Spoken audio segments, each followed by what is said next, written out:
Hi, this is Nick.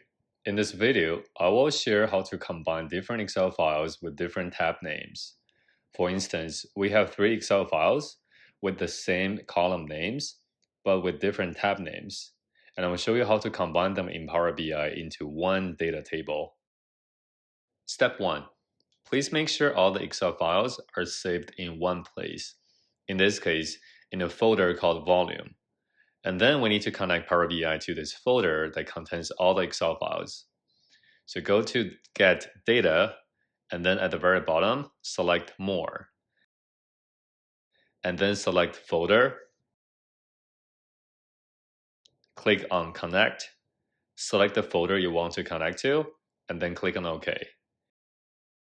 And now you see that all the three Excel files are displayed here. And then click on Transform Data, and then Query Editor will be triggered to open automatically. And then under the Content column, click on that icon to combine files. And for the sample file, select any file as the sample file. And then click on that tab name in this Germany file to initiate the preview. And then click on OK. Now you see a bunch of queries are added, and also a bunch of applied steps are created. But you will see this error. That means something is not right, and that's because those three Excel files have different tab names. Remember from step 2, we need to select the sample file and then select one tab in that sample Excel file. So Power BI is trying to find out all Germany tabs in all Excel files. So if we have the same Germany tab names in all Excel files, we won't even have this issue. And in this case, we need to make a slight change.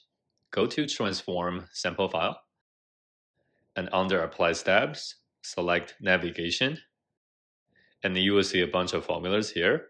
Select everything inside the curly brackets, remove them, and then just put 0 in it.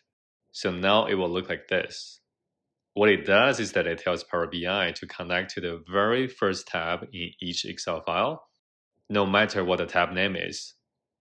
Now go back to the volume, and now you will see everything's ready. All three Excel files are combined with no errors. And now you can go to the upper left corner to click on Apply those changes to Power BI Desktop.